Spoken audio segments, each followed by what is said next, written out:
People who believe a lot of things, but what you believe about you is more important than what people believe about you.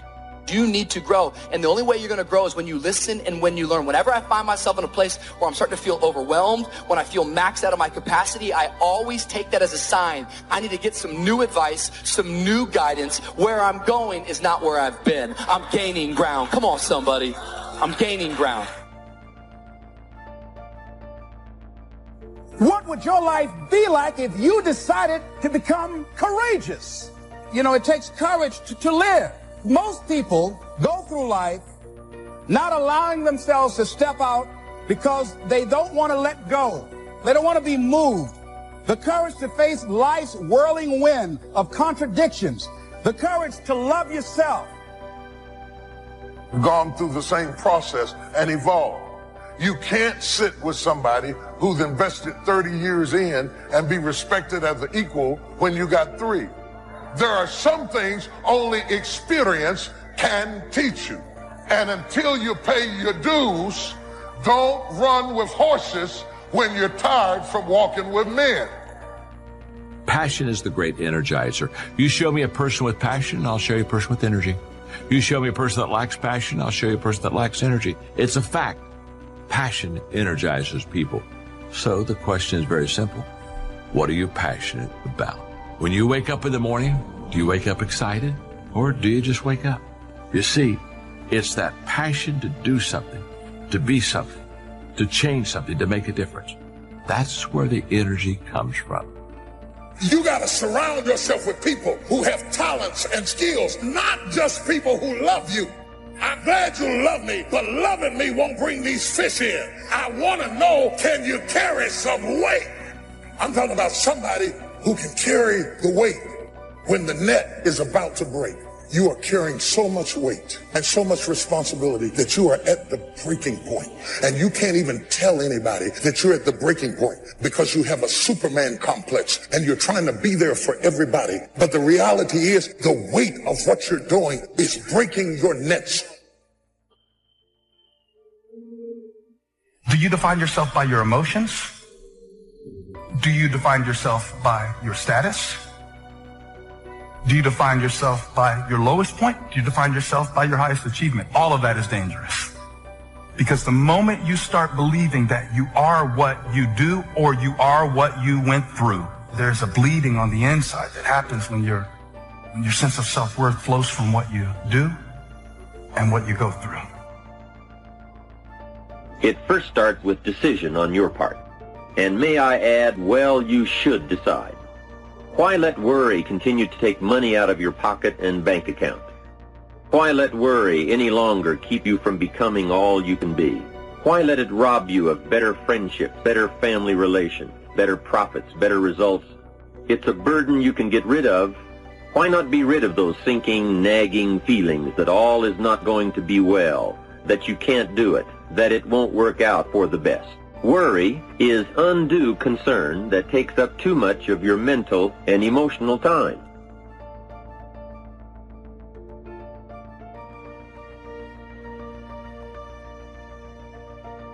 So how will I know when I found the purpose of my life? You decide what it is. You discover it and you decide this is it. Maybe later on I'll refine it. I probably will. But for right now, this is why I'm playing the game of life. This is what it's about. Every day, if I'm just being this way, if I'm just doing these kinds of simple things, then I know I'm on track. I know there's a reason for my existence.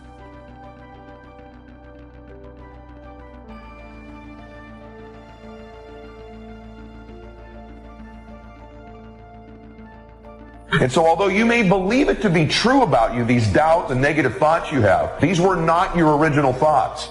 That's a powerful thing to understand because you weren't born this way. You weren't born doubting. You were born perfect. You were born believing you were going to do something great. You were born believing you were going to do something special with your life. As a baby, I promise you, you had no negative self-talk. You had no negative self-doubt. These are external sources. There's somebody else's thoughts they gave you because of how they felt about themselves.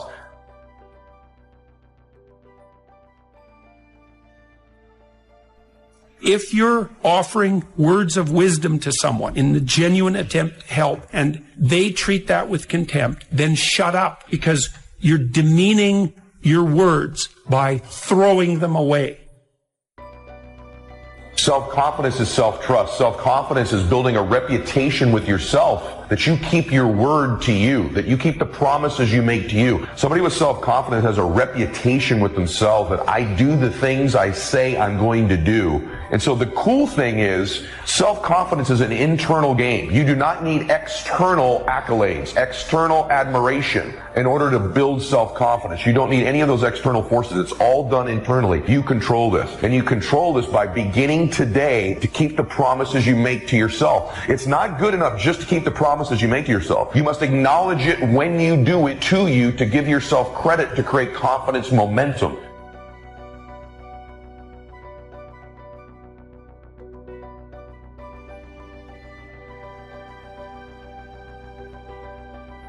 You can't take that old story into the new identity.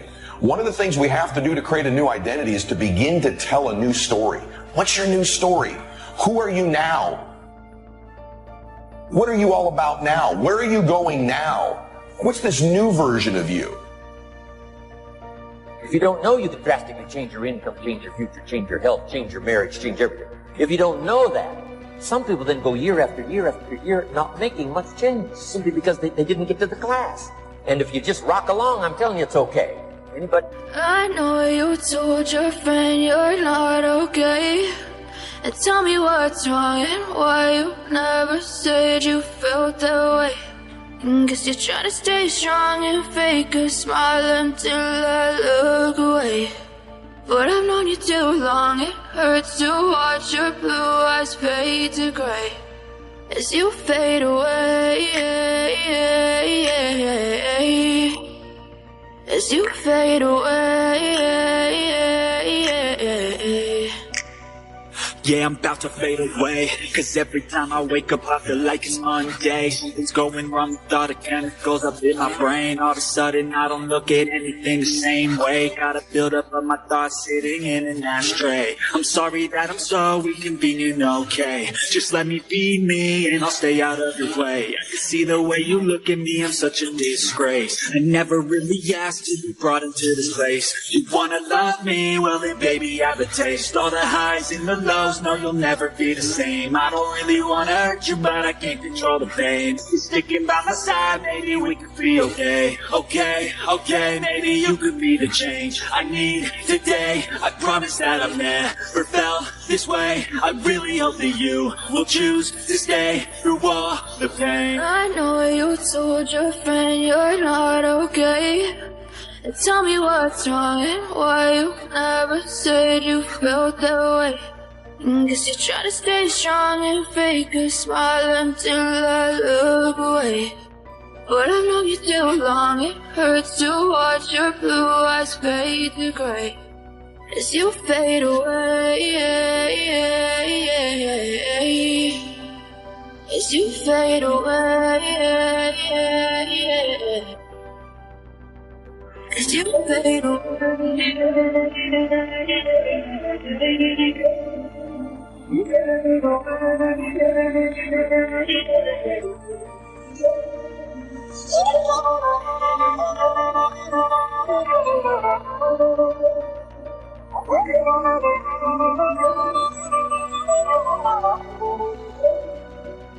I need help, I'm going through hell. I say like I'm fine, but I know you can't tell. Like nothing I tell, my mind overwhelmed. I think that I'm broken, but I really can't help. I know I'm not perfect. Some days I feel far more worthless.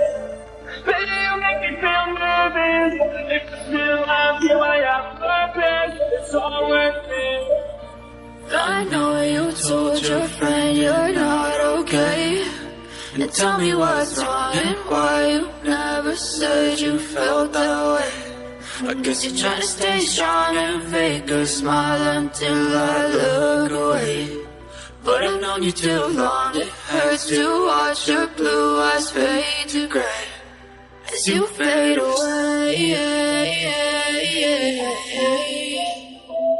as you fade away, as you fade away.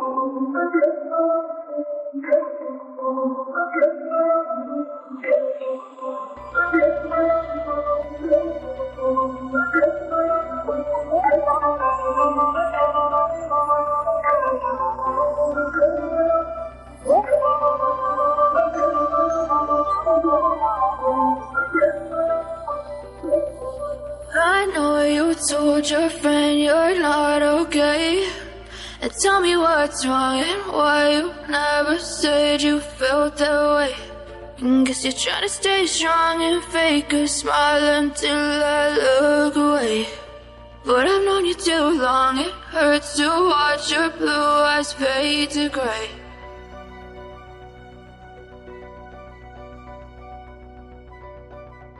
They can live any way they choose, but I'm here to tell all of you that if you wish to, it's possible to make the next 3 years totally different than the last 3.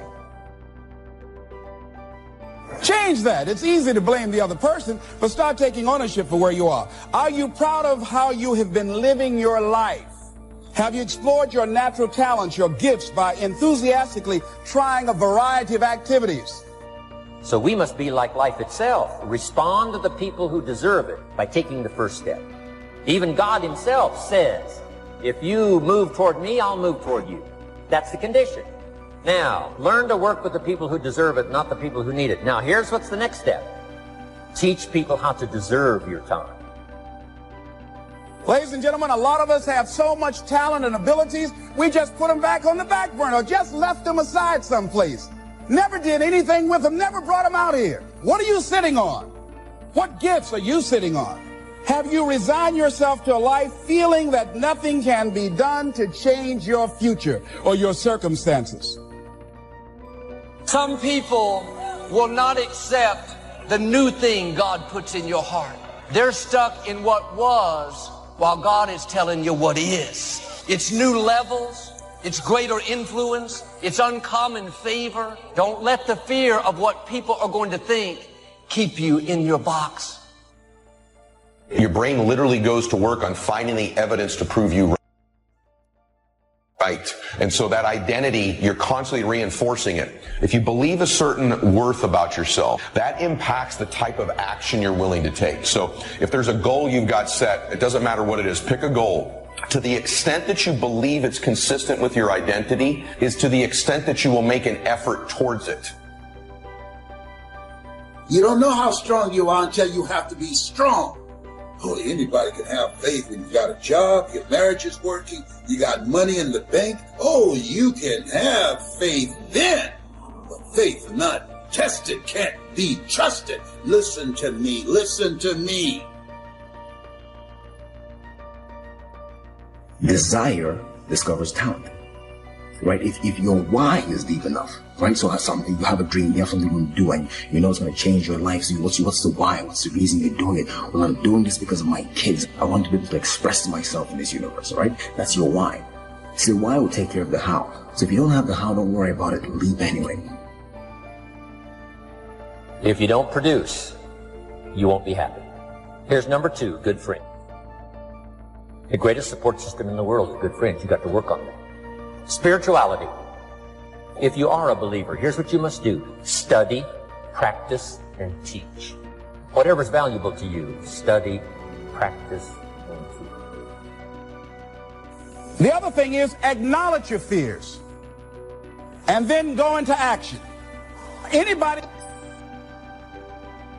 who's ever done anything, who's ever taken a chance, doesn't mean that they are not afraid. Courageous does not mean being the absence of fear. I think that being courageous is willing to do it because that's what you feel and you're going to do it anyhow. What is it about you that's different than your friends? I know I can do more than what I'm doing. I can have more. See, that's the difference between people who make it and people who don't make it. You have a power in you to overcome anything that you are confronted with. You trying to convince me or anybody else that you want to get it when you partying all week, what you got the latest iPhone for? Can you technically afford that? See, everything about what you're doing and the moves that you're making is getting in the way of the big picture. You still partying, you still popping bottles with models, you doing the most. You trying to convince everybody around you that you on, but you're not on. It was good enough for my father, and it's good enough for me. This is the man we ought to ask to use the telephone his father used, and drive his dad's old car, and wear his old clothes, and eat his food, and live in his house. No, what was good enough for my father is not good enough for me. Everything is changing, and the wise man or woman is the one who takes a yes attitude toward life, who looks for and expects change and improvement in every department of life. And I say to you, you have something special. You have greatness in you. And the road to the life that you want is straight and narrow. Everybody won't see it for you. You got to see it for yourself and understand and know this. It's straight and narrow. Why? It's lonely at the top. Everything you've ever imagined is real. It's actually God's way of showing you a preview of a coming attraction that he has for you. When I was 10 years old, a teacher, she said, I want everybody to write what you want to be when you grow up. I wrote on my paper, I want to be on TV. So she got to me and she said, little Stevie, come to the front of the class. I figured this is a big moment for me. So I get up there, and turns out she called me to the front to humiliate me. She said, who do you know on TV? Who in this school ever been on TV? Why would you write such a thing on your paper? She finally looked at me and said, and look at you standing there. You can't even talk. So every Christmas, I send her a flat screen TV. Whatever you've been imagining is too small compared to what God has opened up before you. It is massive. It is huge. It is simply an opportunity. You can't measure it with a stick. You can't put it in a computer. That if you walk into what God is giving you, you will never, ever be the same again. I mean, a radical revolution is about to take forth. This is about a space and time that God has created for you to step into a new dimension, a higher expression of yourself, the outworking of the internal stuff that's been shut up in your bowels, tied up in your belly. You have finally come to the place of maturity that you can step into what you have been dreaming about, and God is about to revolutionize your life. This thing is big. This thing is huge. Touch three people and say, look for opportunities. Look for opportunities. Don't watch the clock. Don't look at the calendar. Don't worry about the seasons. Don't worry about what people say. Don't worry about anything. God is setting before you a large opportunity. And if you perceive it, you can walk into it and manage it, and the wells of blessings and deliverance are going to flow, and it's going to start in you. It's coming out of your spirit. It's coming out of your creativity. And that's why the enemy wants you distracted, because this large place starts from a small place. Go to the places that they have been jammed up and closed down, and God said, dig them out again. Dig out things you put on the back burner. Dig out things that you thought about, didn't have the resources to do. Dig it out, because out of those small places will come big things. Don't despise small beginnings. What is significant to you is that God, in spite of all the things you have been through, and in spite of all the things you have failed to do, and in spite of all the people who tried to cancel you out, God sustained you, brought you safely through, and he is about to put you in a large place. This thing is big. This thing is big. I groaned for it. I cried for it. I labored for it. But this thing down inside of me is big. I want to say this is your year. But what I need to say, this is your opportunity. If you waste the year, you will lose the opportunity. Unclutter your well.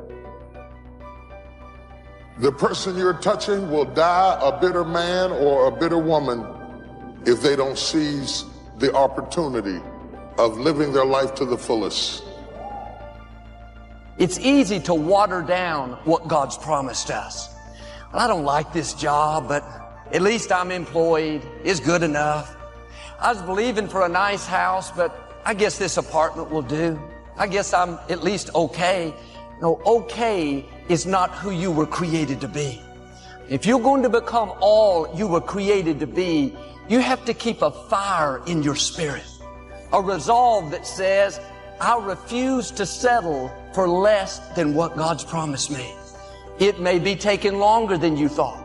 It may be more difficult. The good news is it's not too late. What God promised you is still on the way. What you were excited about before the delays is still en route. Now, maybe the reason you're not seeing this favor is you've settled. You've accepted that your dream's not going to happen. As long as you think that way, it will limit your life. Pack up your belongings. Mediocrity is not your home. You may be there now, but that is not your permanent location. Yes, we should be content, but you shouldn't be satisfied with less than what you know God put in your heart. There will be times God speaks things to your spirit that don't make sense to your mind. You'll never write your book, never build that children's home you're dreaming about. You don't have the resources. You may not, but God does. Why don't you take the limits off of Him? You wouldn't be hearing this if He wasn't about to do something unusual, something that you didn't see coming. Make room in your thinking for the abundant, more than enough life that belongs to you. No, you don't have to take up for God. Let me help God make this happen. God doesn't need that kind of help. He flung stars into space. He's not at a loss at how to turn your situation around. Don't reduce it to what makes sense to you. Don't let what you don't have talk you out of what God does have. By this time next year, you're going to see something God promised that you've already written off. You've settled, but you don't know what God is up to. He said, have I spoken it, and shall I not bring it to pass? God has some of these who would have ever thought blessings coming your way. Favor that doesn't make sense. What am I saying? Don't settle for a watered down version of what God promised you. There are dreams He's whispered to you in the night. Things that seem so big.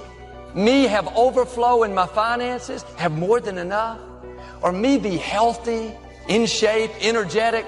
That may seem so unlikely. God wouldn't have promised it if He wasn't going to bring it to pass. Are you watering down what God promised? Talking yourself into it? Thoughts will tell you all the reasons why it's not going to happen for you. You're too old. You're too young. You don't have the talent, the education, the resources. None of that stops our God. But sometimes the reason we settle is life hasn't turned out the way we thought. Unfair things have happened. Now we've lost our passion. This is what happened to Abraham's father. He had 3 sons. One of those sons, a young man named Rohn, died at an early age. Years later, God told him to leave the place he was living and move to Canaan, the promised land. And he started out that way. But when they came to the city of Haran, the same name as the son he lost, he got so discouraged that he gave up on his dream. He's the original one God told to go to the promised land, not Abraham. But because of the loss, he chose to settle. If you're going to reach your destiny, you have to dig down deep and say, yes, I've been hurt, but I'm not settling here. I've been betrayed, but I'm not settling in bitterness. I lost a loved one, but I'm not settling in despair. I know God has beauty for these ashes. I know weeping endures for a night, but joy is coming in the morning. We can all find a reason to live offended, angry, but if you'll refuse to settle, on the other side of that hurt is a new level of your destiny. Press past the disappointments. Press past those lonely nights. Amazing things await you if you just don't settle. Life has thrown you a curve. You have to get your fire back. God did not bring you this far to leave you. See, once you commit yourself, the how will come. You will figure it out. You want to begin to just challenge yourself because you really don't know what you can't do. Once you think about the goals that you want to achieve, and I really want to challenge you to make up your mind that you're going to make that happen for yourself.